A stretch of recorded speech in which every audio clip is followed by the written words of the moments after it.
What's going on, everyone? Thanks for joining me. Today we're going to get into our race day updates for round number 1 of SMX in Charlotte. So we have a lot to cover today. There's a lot of guys coming back from injuries. There was some pretty gnarly crashes on Friday, and it looks like this track is shaping up to be pretty unique. So we're going to go over all of that and a lot more. So the first thing we're going to go over is our injury updates. Starting out in the 250 class, we have Casey Cochran, who is returning from that arm injury. Cameron McAdoo is going to be back for the first time in a while. Jet Reynolds is also going to be able to return. Joe Shimoda is also going to be back. And Nate Thrasher will be back as well. Unfortunately, Dylan Schwartz is going to be out with that wrist infection. And Daxton Bennick is just overall not dealing very well with some health issues. So he is not going to be racing either. And then as far as the 450 class, Dylan Ferrandis is going to be returning from that nasty crash in Ironman. Justin Barsha is going to be returning from those knee problems that he's been having. Then obviously Jet Lawrence is coming back from that thumb injury, and Cooper Webb is also going to be able to line up after re-injuring his thumb once again. Now as far as the 250 class, they're not able to fill all of the slots. They only have 27 entries, and they had to go all the way down to the 44th seed in overall points to fill those 27 slots. So we'll see guys like Matty Jorgensen out there, nothing against him, but they definitely had a hard time filling out that 21st through 30th slot in the LCQ. Haiden Deegan did end up being the fastest in the 2 qualifying sessions that they had on Friday. He was able to run a 145, but there was a few guys running 145s in the class. Levi Kitchen is coming in second in points behind him, and he was also able to run a 145.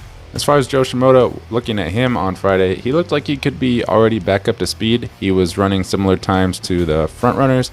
And when you consider he almost won the Super Motocross Championship last year, that's pretty interesting to see. Tom Vialle was also right there with his lap times.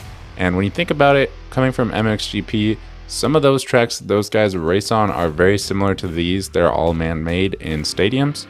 So could Tom be a little bit better than we are expecting? Then another guy I want to talk about who was off the pace is Chance Hymas. He qualified 14th and 15th in the 2 qualifying sessions on Friday. So definitely a little bit concerning there. He's obviously been really banged up all season long, but he has had signs of top speed, and he's definitely not been a 14th to 15th place guy, so a little bit concerning there. Now as far as the 450 class, they were able to secure a few more entries, but they still only have 29 total entries, with the last one being Cade Clayson, who was your 38th seed from the overall points standings. So once again, we see that they are struggling to fill a full field here. There's a lot of money on the line for those guys that are able to finish in the top 20 overall, and they do pay to all 30 positions for each of the races, but the payout in the LCQ is not very substantial, so it does seem that it is a little bit hard to fill those slots in the LCQ once you realize that you're probably not going to make it out of the LCQ, like in the 450 class where you have top riders like Colt Nichols, Dean Wilson, and Justin Hill. It's going to be pretty tough to make it out of that LCQ.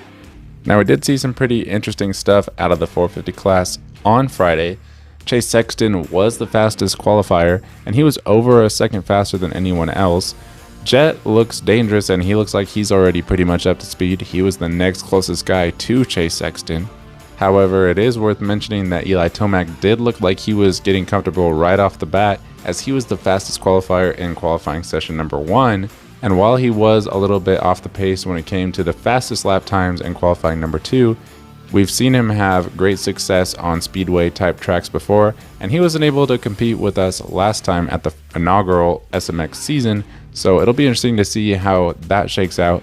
Another thing that's going to be interesting to see how it shakes out is going to be that right-handed first turn on the right side of the split.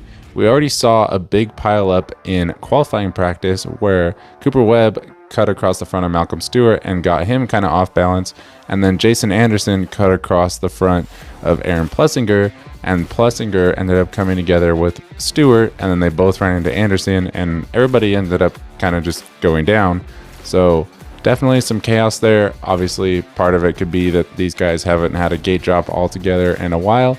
Part of it could have been a right hand turn, part of it could have been the money. It's really hard to say, but what I can tell you for sure is a lot of guys ended up on the ground. Plessinger looked pretty banged up. But as far as I've heard so far, everyone's okay for the most part. Unfortunately, Malcolm and Jason both ended up going down in the sand section as well in separate incidences. So it looks like these guys are going to be coming in at least a little bit banged up. It's going to be interesting to see if that does open up some spots towards the front of the field if they are still riding a little bit sore tomorrow. But more than likely, it will not have any major effect on them, but just thought it was worth noting. Now, as far as the track, the weather, and the schedule, the track is looking really interesting. We're going to get into that in just a second. The weather is decent. There's only a high of 85, so definitely warm, and it is going to be a day race. So that could be a factor, especially with 2 main events or 2 motos. And then as far as the schedule goes, the first main event will be run at 3 Eastern, so make sure you tune in at that time if you want to catch it live. And now let's take a closer look at the track. So it is a true hybrid track. It has a split start. I am a little bit concerned about where the start is merging back together.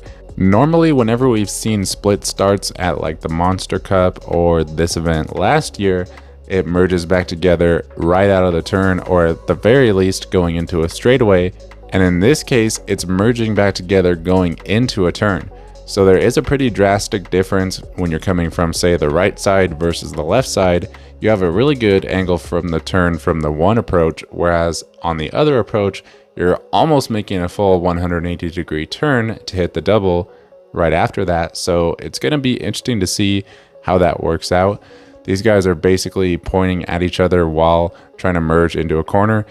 Looks like they did make the corner a little bit extra wider, so hopefully that does allow these guys to merge safely. But either way, it is definitely a unique design, and I am a little concerned about that. As far as the back section behind the start, it looks like it's pretty one-lined and basic, but that is right off the start, so you don't want to have anything too crazy like a rhythm section right after that. Now, the overall layout is relatively confusing if you just look at it from an aerial view. We did do a full breakdown on the track and what direction they'll be going and how the track's going to work. So if you guys are interested in that, make sure after this video you go check out our SMX preview show where we talk in depth about this track and which way it's going to go and how it's going to work. I do think they did a pretty good job of taking advantage of what they had as far as working on a drag strip. They did fully reutilize all 4 of the start straights, so that was pretty cool to see.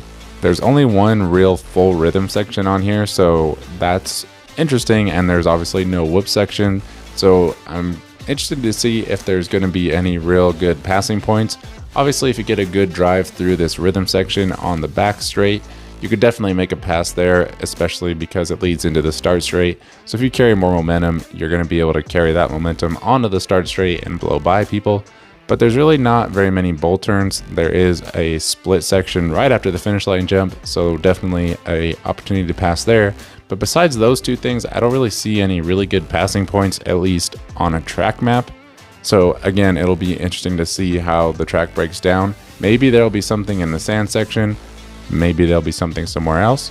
But in general, I feel like this race is gonna come down to getting a good start and getting out in front. Could we possibly have an upset winner, at least in one of the motos or one of the mains, whatever you want to call it, if someone's able to get off to an early lead who we wouldn't normally pick to win these races?